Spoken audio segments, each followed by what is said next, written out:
A Bible reading for today is taken from the Old Testament book of Deuteronomy, chapter 6. It says this. It says, "Hear, O Israel, the Lord our God, the Lord is one. Love the Lord your God with all your heart and with all your soul and with all your strength. These commandments that I give you today are to be on your hearts. Impress them on your children.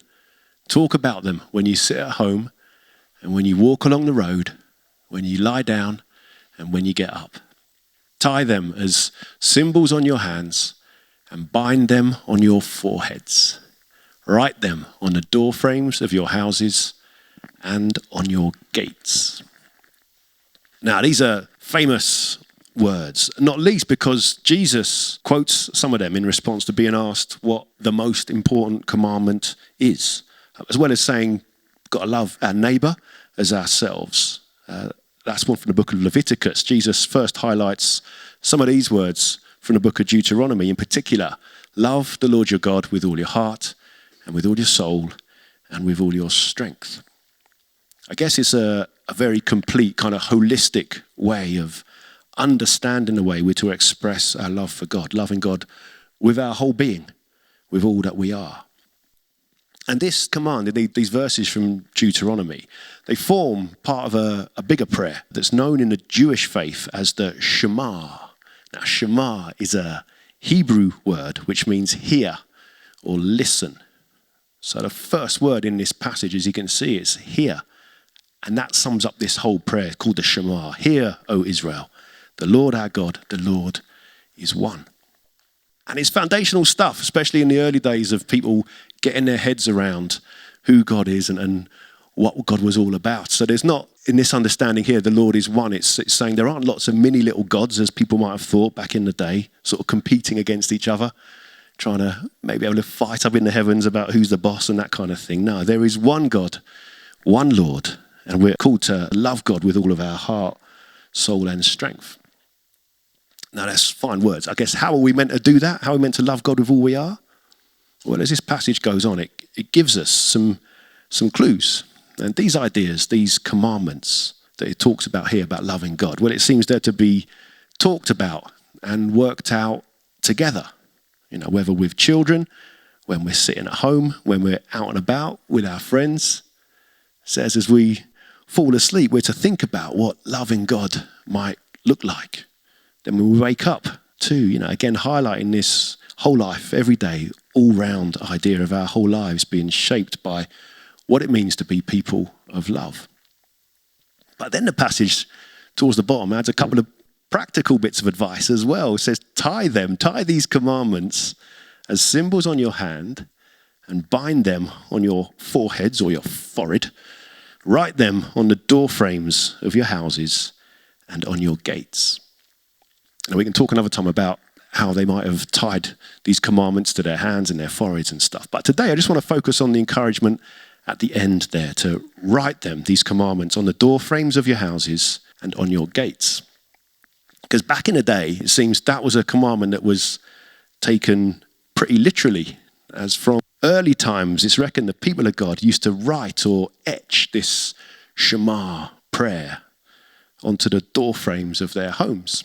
Eventually, this practice evolved into maybe carving a notch out of the doorframe wood itself into which a written scroll of these words could be placed. And then from that, because that was all a bit laborious, perhaps from around the time of Jesus, it's reckoned, the custom of placing a little scroll of this prayer inside a case began, which was then fastened to the doorframe itself. And if you know anything about Jewish culture to these days, it's a custom which continues. So Jewish people still put these little cases with the scrolls on their door frames of their homes. And I've got one here. It's called a mezuzah. A mezuzah. You want to know some Hebrew this morning? You want to say mezuzah? 1, 2, 3. Mezuzah. I know, it sounds good, doesn't it? It's a pleasing word to say, mezuzah.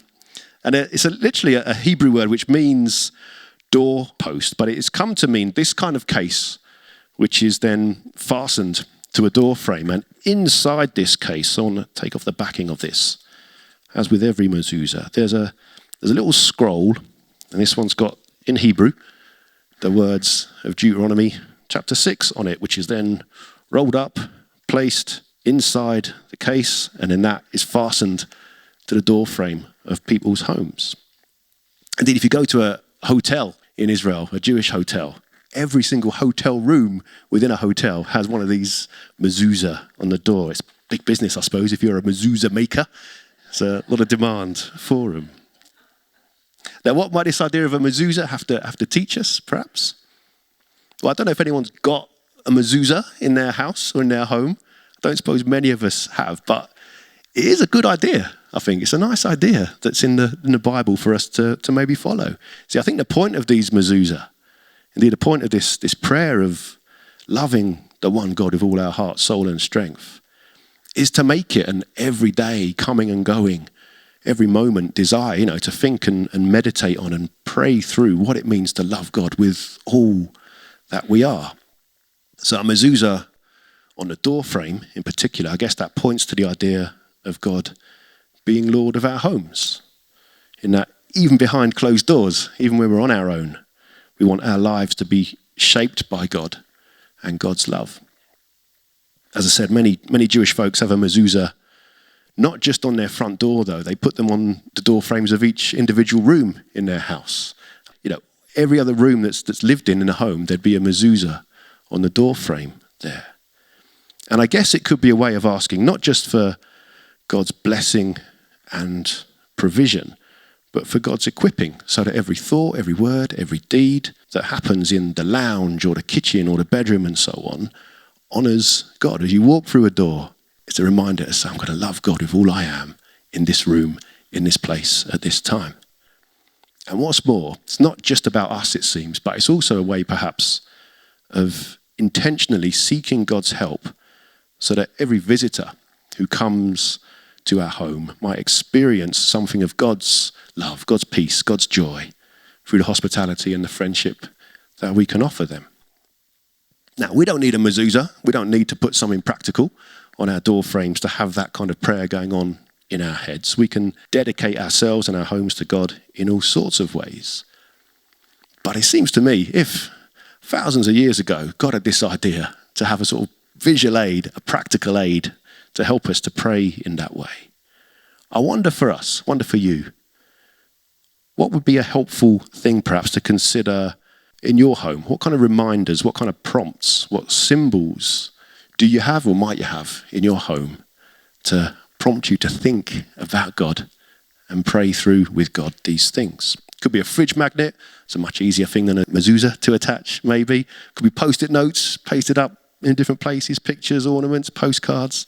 Could be a calendar, could be a cross, could be a dove. Perhaps it's something unique to you that perhaps triggers a memory of a time that you particularly knew God's faithfulness at work in your life.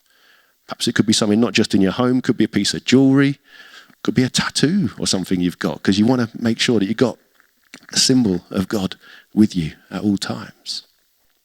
See, whatever it is, I think, that helps us to remember and to ask for God's love and kindness to shape all that we are and to love our neighbours as ourselves, I'd suggest we do well to make a point of putting a few practical reminders in place around our homes if we can.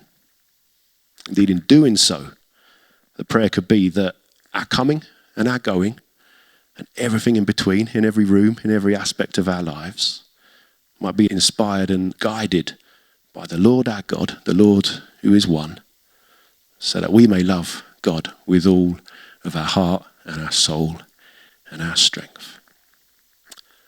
Amen.